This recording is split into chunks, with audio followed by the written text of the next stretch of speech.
You want to be present. You want people to think that, you have your life together. You are put together. Mm-hmm. And if you are sitting there like everybody else, hunched over on your phone, nobody's going to come talk to you.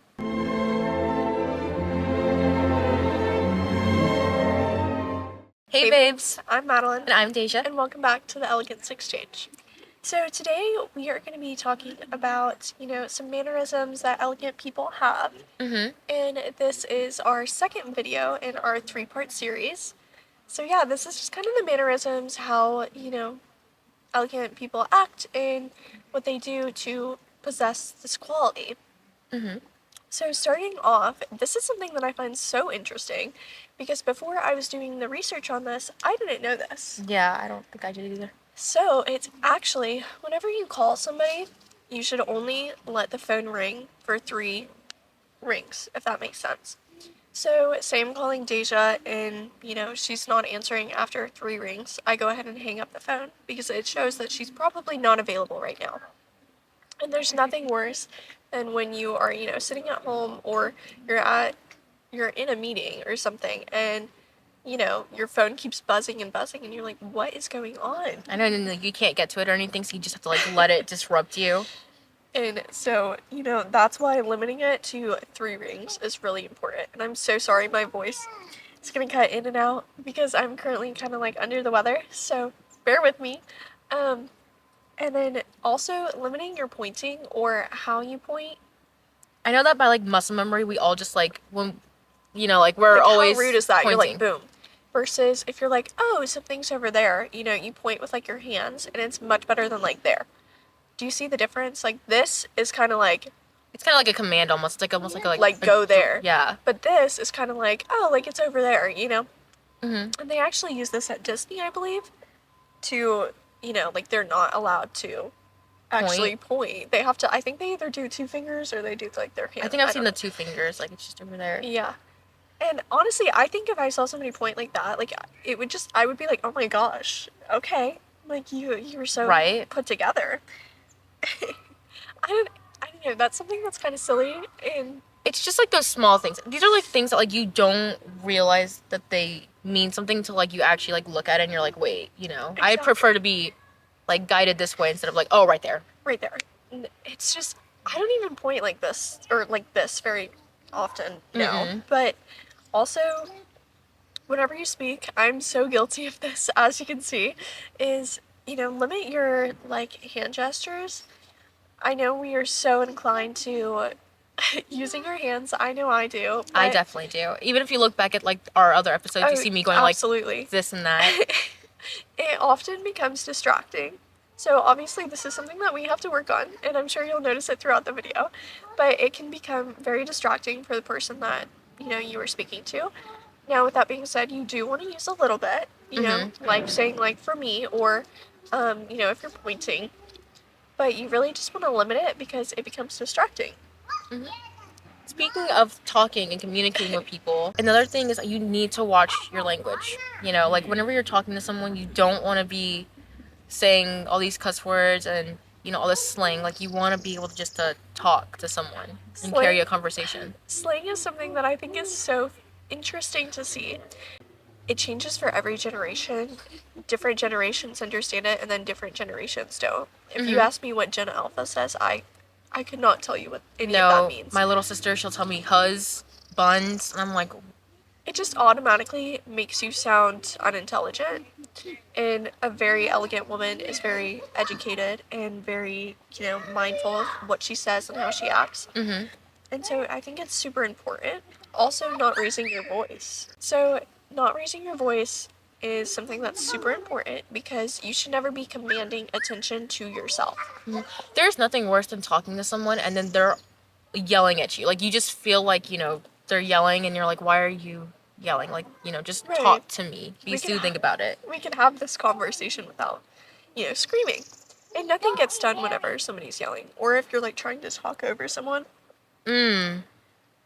That's not the way to do it either. No. And, there's a time and a place for everything, but you might want to avoid that one.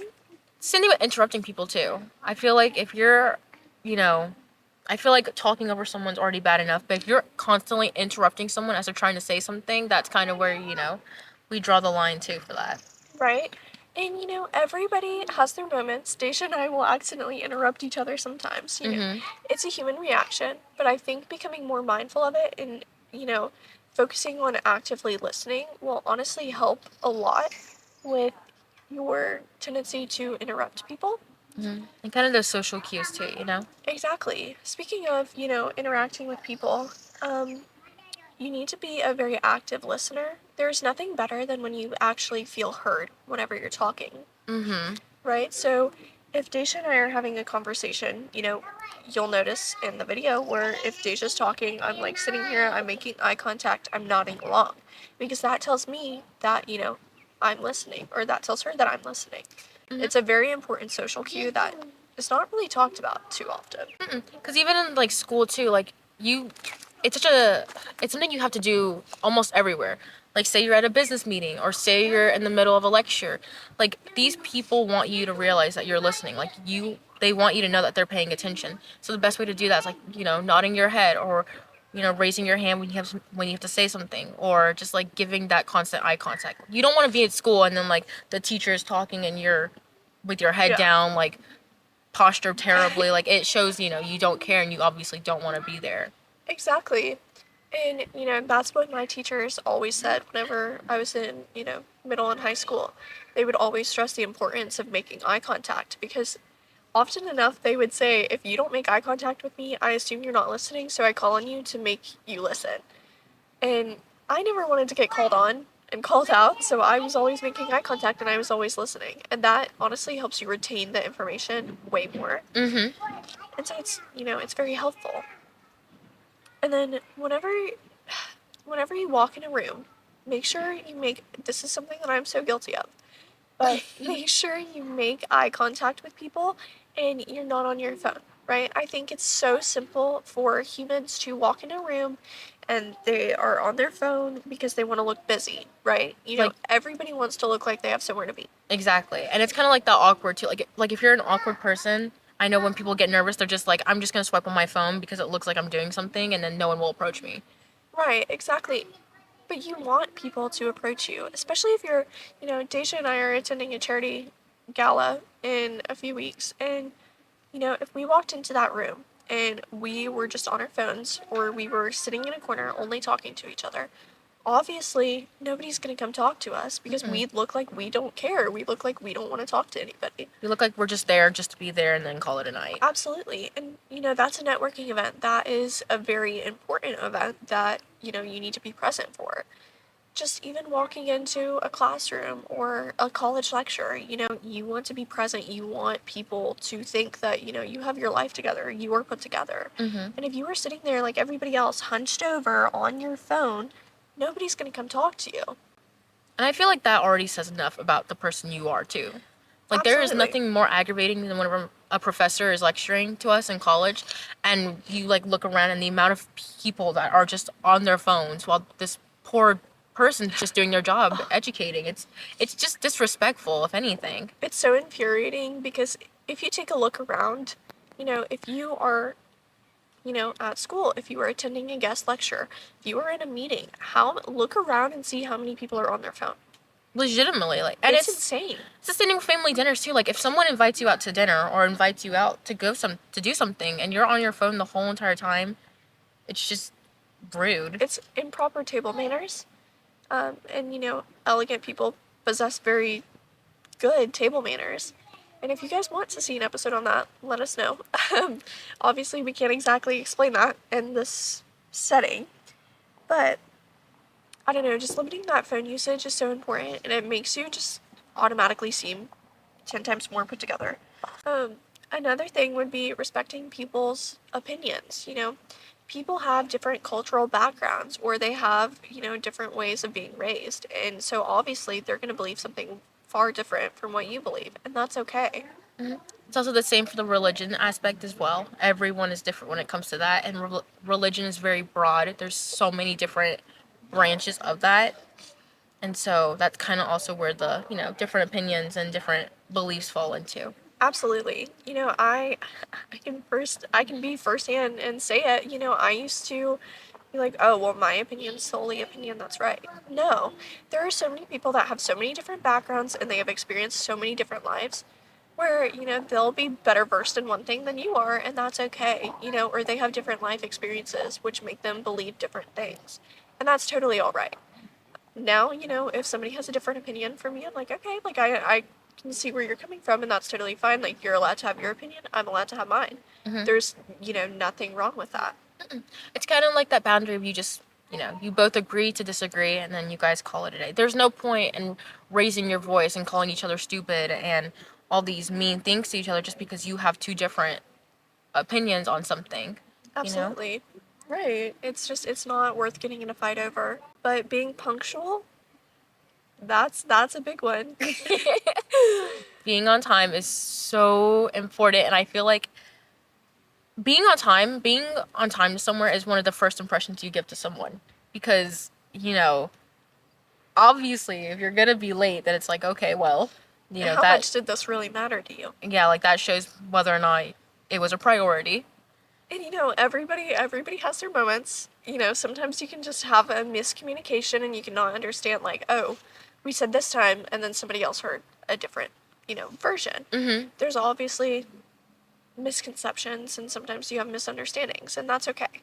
But for 99% of the things, you always want to be at least 15 minutes early. That's something that was instilled in me a lot growing up and being on, teams and stuff like that. My coaches always stress the importance of getting there on time, or if you were there on time, you were late. If you were 15 minutes early, you were on time. So that's kind of, I don't know, how I think in life now. Mm-hmm. And there's nothing more aggravating than showing up late. I know there's so many people where we're just like, there's so many people that are okay with just being late, like just walking in as soon as, like, Oh 5 minutes gosh. after the bell rings, and you're like, like, I have to be there early, and if I'm not early, Absolutely. then I'm gonna go ballistic. In college especially, people tend to get there right on time, which is totally okay if that's what you're going for. But for me, I know I will panic if I get there right on time. I'll be like, oh my gosh, what if they started early? And so, I always make it my personal mission to show up at least 15 minutes early, or maybe 10. Mm-hmm. And then saying yes ma'am and no ma'am to people with authority, or just simply somebody that you want to show respect for. I know this is particularly a southern thing. We live in the South. You're kind of raised on the whole yes ma'am, no ma'am. Right. My parents very much instilled in it. Yeah. They very much, made sure that whenever I'm speaking to somebody who is older than me, I don't say yeah. I say yes ma'am or no sir. You know, just doing that automatically, it just shows that you have a level of respect. And yes, you might not know that person. I always treat people with respect until they prove that I should not treat them with respect. Mm-hmm. I even get onto my younger siblings about that too. Like, they'll be talking to a person and they'll be like, yeah. And I'll be like, yes, ma'am. No, sir. Yes, ma'am. Like, you kind of, I feel like with our generation, or I feel like with people these days, it's kind of just goes down and it's kind of like, you just go and say yeah, or, what. What is a very, very big pet peeve of mine. Like, when you ask someone, or when you What? call someone and they're like, what? It sounds so mean, and you Right? don't want that. And taking personal responsibility is another thing that our generation, not even our generation, I think it's just people. everyone. People don't take personal responsibility because they want to believe that they are always right. Mm-hmm. So, but there's always two sides of everything, and you have to respect both sides. And you have to take personal responsibility if you were in the wrong. You have to say, okay, what I said here was wrong, or what I did here was wrong, and I apologize for that. This is where I was coming from, but that does not excuse the behavior. Mm-mm. I think a lot of people do struggle with that these days. Like, they just don't want, or sometimes they're so uncomfortable with what they did that they don't want to admit that they were wrong. Like, they don't want to do anything. They're kind of more on the avoiding side, and they're just kind of like, okay, I'm not going to deal with that. It's out of my mind. Like, Right. out of mind, out of control. It's not, But part of taking, personal responsibility is also accepting compliments. Goodness, so sorry. Accepting compliments is something that is so important, and, it's also something that I'm guilty of. I think in today's society, we are pushed to be, very, like, almost bashful, if you want to say, when it comes to people, telling us compliments or things like that, because we don't want to come off as, very self-centered or, something like that. Yeah. And, you shouldn't be ashamed. If somebody gives you a compliment, there's nothing more rude than whatever. So, like, Deja, say, like, a compliment. I like your hair today. Oh, thanks. But, like, I don't know. I'm not really feeling like it's good today. It took me kind of, like, 2 hours. Do you see versus, like, say it again? I like your hair today. Oh, thank you so much. I love yours. Yours is beautiful. See? Do you see the difference? There's a huge difference in that. And return that compliment as well. There's nothing more frustrating than whenever you have the courage to go, like, not even that, like, just the courage to go and be like, hey, I think you look very pretty. And they just, like, look at you and walk off. No, we have had this happen. I thought there was a beautiful woman, and she asked, or her husband asked me to, like, take a picture of her and him. And then after I took a picture, I was like, oh my goodness, like, I was admiring you. You just look so beautiful and, like, put together.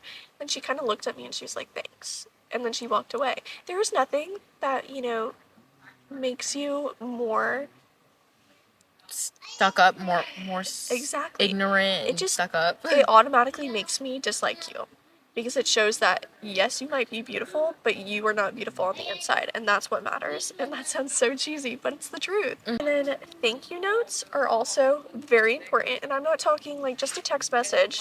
Sometimes that is Very convenient at the time. yes, but thank you notes are genuinely one of the sweetest things. And I don't know, maybe I'm just a sucker for like handwritten notes, but I will always write thank you notes after somebody has gifted me something, or, um, you know, it's just something that's so sweet and so kind, and it's kind of a lost act, if I'm being honest. Yeah, I don't think a lot of people, I think we're so used to our phones that you can just, like, quickly, Send a hey, thank text. you, emoji, send it.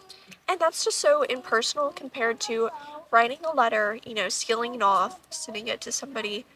And sometimes we don't always have time for that, I will admit. Mm-hmm. But when you do, it's very important that you send that. And even then, just saying, like, thank you, like, just saying thank you in general, or, like, don't write, like, if you are going to send a text, don't just be, like, straight up, like, okay, thank you. Make it nice. Like, thank you for, showing up. Thank you for doing all this stuff for me. I really appreciated it. And then Right. call it a day. I appreciate you as a person. You've been there for me when others haven't. Make it personal. Mm-hmm. And then lastly, I think one of the biggest things that really is a telltale sign is your posture. So, if Deja and I were like kind of slouching, and we were like sitting like this, obviously you're not going to think that we're put together. No. Whereas if we're sitting up tall, we're looking confident, that is automatically, it just makes you look 10 times better. And that's also relating back to, like, who you or what you're reflecting as a person. Because, like I said, back to the meetings or the, like, class lectures, if you're over here slouching, obviously, I'm going to think that you're not paying attention. But if you're, Right. like, shoulders back, your back is straight, then it's like, you're there to be there. You want to be there. You want to learn something from this. And that's kind of what it gives. And it's not, giving tired and lazy and, Right. And, there are things that can help with your posture. Mine's not always the best. It's a human reaction. So, honestly, I think if you've ever watched, The Princess Diaries or any old Barbie movie, you would see the classic thing of putting the books on your head. And so what this does is it keeps your head, for one, in line where it needs to be, but it also helps you move slower and more gracefully.